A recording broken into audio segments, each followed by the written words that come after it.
जितने लीडर्स बैठे हुए हैं, माय डियर फ्रेंड्स, समय समय पर इन तमाम लीडर्स का सपोर्ट और सहयोग वो हमें मिलता रहा, हर एक लीडर से डायरेक्टली इनडायरेक्टली, जिसकी वजह से शायद ये लाइफ, ये जिंदगी हमें मिल पाई है। मैं बताऊं, जब मैंने ड्यूसॉफ्ट को ज्वाइन किया था तब मैं पढ़ाई कर रहा था, और मैंने जैसा कि कहा, ज्वाइन करते ही मैंने ये नहीं सोच लिया था लखपति और करोड़पति बनूंगा। पढ़ाई भी चल रही थी, ड्यूसॉफ्ट भी चल रहा था, क्योंकि मुझे पता ही नहीं था कि ड्यूसॉफ्ट इतना बड़ा सिस्टम है, पढ़ाई से भी बड़ी चीज देगी। मैं तो अल्टरनेटिव के तौर पर ड्यूसॉफ्ट को ज्वाइन किया था, नौकरी मिल नहीं रही थी, इसलिए मैंने ड्यूसॉफ्ट को ज्वाइन किया था। और 4 महीने, 5 महीने, 6 महीने गुजर गए, 1-2 चेक रिलीज हुए होंगे, 1-2 चेक आया होगा हमारा। और पहली बार 6 महीने के बाद पटना में एक शानदार ट्रेनिंग प्रोग्राम देखने का मौका मिला, जहां पर आनंद सर आए हुए थे, जहां पर चिंटू सर थे।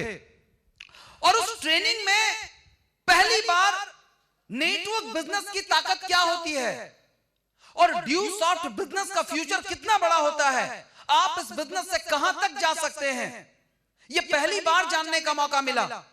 जहां पर आनंद सर यह बता रहे थे कि ये एक ऐसा बिजनेस है, हो सकता है आज आपको लग रहा होगा कि बहुत मुश्किल है, बहुत परेशानी है, पैसा जो आता है वो सारा खर्च हो जाता है, लेकिन याद रखिए ये एक ऐसा बिजनेस है, एक दिन आपका बिजनेस इतना बड़ा बिजनेस बनेगा कि आपके पास इतने पैसे आएंगे, पैसे रखते रखते आप थक जाएंगे और इतनी मुश्किलें आपके पास आएंगी। ये बता रहे थे Anand sir, my dear friends. Sir ने कहा था इतने पैसे आएंगे कि आप रख नहीं पाएंगे। इसका मतलब ये नहीं है कि बैंक वाले मना कर देंगे कि भैया बहुत पैसा आ गया, अब तेरा पैसा मुझे नहीं चाहिए। उनका कहने का मतलब यह था कि इतने पैसे आपके पास आएंगे कि आपको मैनेज करना मुश्किल हो जाएगा। यार इधर से कैसे टैक्स बचाना है, इधर टैक्स देना है, इधर ये भरना है, कभी बड़ी टेंशन हो जाती है। और इस तरह की कई चीजें वहां पर उन्होंने पहली बार नेटवर्क बिजनेस के ऊपर, कॉपी कैट मार्केटिंग, सर ने ही कहा था उस मीटिंग के अंदर कि अगर आप इस बिजनेस के स्ट्रेंथ के बारे में जानना चाहते हैं तो काइंडली इस किताब को पढ़िए, कॉपी कैट मार्केटिंग। और पहली बार वहां से उस बुक को लिया और पढ़ाई किया तो समझ में आया कि यार क्या जबरदस्त बिजनेस है। और मुझे पहली बार लगा कि कहते हैं ना, वो हिरन की नाभि में होती है कस्तूरी, और वो हिरन पूरे जंगल भागता रहता है कि इतनी सुंदर सी महक कहां से आ रही है, इतनी प्यारी सी खुशबू कहां से आ रही है। वो हिरन कस्तूरी की खोज में पूरा जंगल छान मारता है, पर उसे कहीं नहीं मिलता कस्तूरी, क्योंकि कस्तूरी तो उसकी नाभि में होती है। और मेरे पास था ड्यूसॉफ्ट, लाखों कमाने वाला सिस्टम, जिंदगी बदलने वाला सिस्टम, सारे सपने पूरे करने वाला सिस्टम, लेकिन मैं पागल था नौकरी के पीछे, क्योंकि मुझे पता ही नहीं था कि यह सिस्टम है क्या। पहली बार तब ये मुझे जानने का मौका मिला, और पहली बार मैंने जीवन में डिसाइड किया कि अगर मुझे कुछ करना है तो सिर्फ ड्यूसॉफ्ट करना है, माय डियर फ्रेंड्स। और उस रात जब मैं अपने रूम में पहुंचा तो पूरा एनालिसिस करते करते मेरी रात गुजर गई, पूरा एनालिसिस करते करते मेरी रात गुजर गई। जितने बुक्स थे मेरे, सबको मैंने लिया, समेटा, बोरे में डाला और उसको बांध के सीधे छज्जा पे डाल दिया। चलो उनसे अलविदा। और ड्यूसॉफ्ट के साथ बुक्स लिए, प्रेजेंटेशन बुक आता था पहले, और इसके बाद प्रोसेस, प्रक्रिया स्टार्ट। जैसे ही मैंने ये डिसाइड किया कि एज ए कैरियर मुझे ड्यूसॉफ्ट करना है, अगले ही दिन की बात मैं बताना चाहूंगा। इस बिजनेस में जिन्होंने मुझे स्पॉन्सर किया था, जिन्होंने मुझे ज्वाइन करवाया था, उनका नाम है मिस्टर अशोक। उन्होंने मुझे ज्वाइन करवाया था इस बिजनेस में। अभी फिलहाल वो ड्यूसॉफ्ट में नहीं है, इस बिजनेस में नहीं है, मुंबई में है। वो बहुत अच्छी स्थिति में है, वो अपने हिसाब से, उनके हिसाब से वो अच्छी स्थिति में है, मेरे हिसाब से नहीं।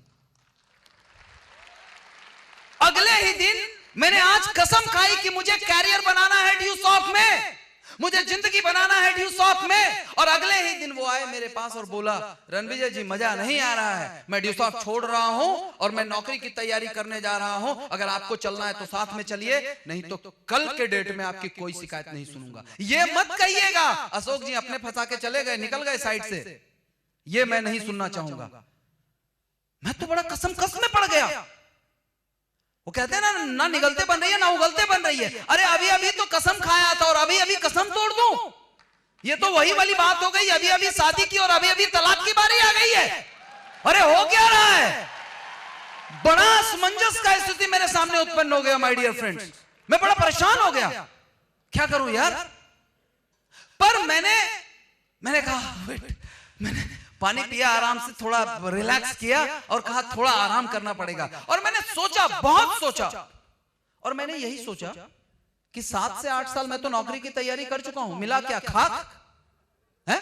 7 से 8 साल नौकरी की तैयारी कर चुका हूं, मिला क्या खाक? और 8 सालों में नहीं कुछ मिला तो अगले 2 साल तैयारी और कर लेंगे तो क्या मिल जाएगा, ये मैंने सोचा। और मुझे लगा हाँ यार ड्यूसॉफ्ट सही है।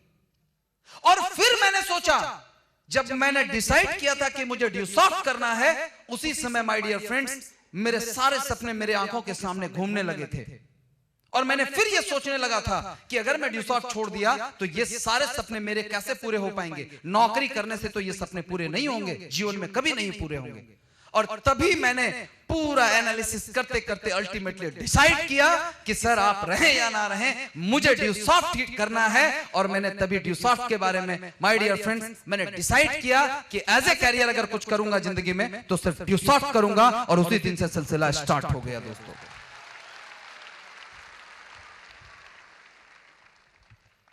पागलपन अंदर सवार हो गया, मेरे सारे सोए हुए सपने जाग गए। कहते हैं इंसान के अंदर सपने हर किसी के अंदर है, किसी का सोया हुआ हो और किसी का जागा हुआ हो, फर्क इतना ही होता है। सपने हर किसी के अंदर है। मेरा सोया हुआ सपना जाग चुका था और मुझे यह यकीन हो चुका था कि जो सपने मैंने देखे हैं वो ड्यूसॉफ्ट से पूरे करने हैं और वो ड्यूसॉफ्ट से पूरे हो सकते हैं, यह यकीन हो चुका था। और कहते हैं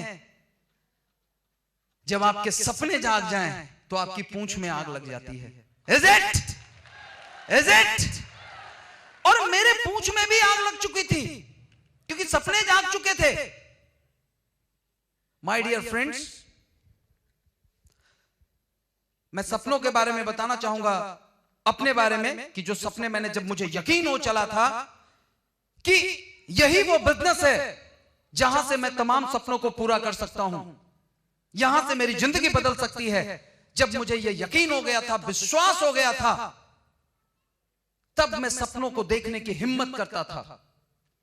इससे पहले सपने देखने की हिम्मत नहीं थी मुझ में, लेकिन जब ये भरोसा हो गया उसके बाद मैं सपने देखने की हिम्मत करने लगा। और मैंने ये सोचा कि सदियों से, सैकड़ों सालों से जो मेरा घर परिवार, मां बाप, भाई बहन, सैकड़ों सालों से जो एक गांव में, एक ऐसे पिछड़े गांव में जो रहता आ रहा है, सबसे पहले मुझे वहां से निकलना है और वहां से निकलकर सबसे पहले मुझे शहर में आना है। माय डियर फ्रेंड्स, मुझसे बड़ी एक बहन थी और ड्यूसॉफ्ट में आने से पहले उसकी शादी हो चुकी थी। जिस तरह के परिवार से हम लोग थे, ऑब्वियसली उस बहन की शादी भी ऐसे ही एक बड़े साधारण घर में हुआ था। और जब ड्यूसॉफ्ट को मैं ज्वाइन किया था और यकीन हो चुका था कि ये बहुत कुछ मुझे देगा, सबसे पहली चीज मेरे मन में जो आई वो ये आया था कि यार ये जो बहनें बची हुई हैं घर में, एक भी बहन की शादी अब ऐसे घर में नहीं करूंगा, इन तमाम बहनों की शादी ऐसे घर में करूंगा जहां वो आराम से शहर में रहे और शानदार तरीके से अपनी जिंदगी जी सके। ये सपने आ गए मेरे अंदर, उस गांव से निकलकर शहर में घर बनाना है, ये सपने आ गए मेरे अंदर। सैकड़ों सालों से मेरे मां बाप जो इतनी घिसी पिटी हुई जिंदगी को जी रहे थे, बड़ी मुश्किल से जिन्होंने जिंदगी को जिया था, अब मेरे अंदर ये आ गया था कि कम से कम बुढ़ापे में ही सही, लेकिन उनकी जिंदगी को कुछ तो सपोर्ट करना है, उनकी जिंदगी में कुछ तो खुशियां भरनी है। ये तमाम सपने आते गए और इनसे भी बड़ा, जो सबसे बड़ा सपना मैंने देखा वो था मेरी खुद की जिंदगी को लेकर कि कैसे हम अपनी जिंदगी को एक शानदार जिंदगी बनाएंगे। एक आलीशान घर, गाड़ी, बंगला, एक शानदार धर्म पत्नी। हाँ, कहते हैं शानदार कहने के अलग अलग मायने होंगे हर किसी के लिए। शानदार कहने के मतलब हर किसी के लिए अलग अलग होंगे, पर मैं बड़ा ओपनली बोलता हूं, कहीं ना कहीं मैं, कहते हैं ना कि आपके पूर्वजों ने आपके लिए क्या छोड़ा ये मायने नहीं रखता, आप क्या छोड़ के जाएंगे ये मायने रखता है। तालियों की जरूरत नहीं पड़ेगी। मैं कैसा दिखता हूं ये मैं सोचता था ये मायने नहीं रखता है, लेकिन मेरी बीवी कैसी दिखेगी ये जरूर मायने रखता है मेरे लिए। और मेरा शानदार कहने का मतलब यही था, मेरा शानदार कहने का मतलब ही यही था। यार लोग कहते हैं कैसी बीवी चाहिए, यार सुशील होनी चाहिए। अरे सुशील जाए तेल लेने, यार सुंदर होनी चाहिए, पहली क्राइटेरिया। ये सपने देखने की मैंने हिम्मत की, ये सपने देखने की मैंने हिम्मत की माय डियर फ्रेंड्स। और ये सब कुछ हमें हिम्मत अगर दिया तो वो था ड्यूसॉफ्ट ओवरसीज। ड्यूसॉफ्ट ने ये हमें हिम्मत दिया।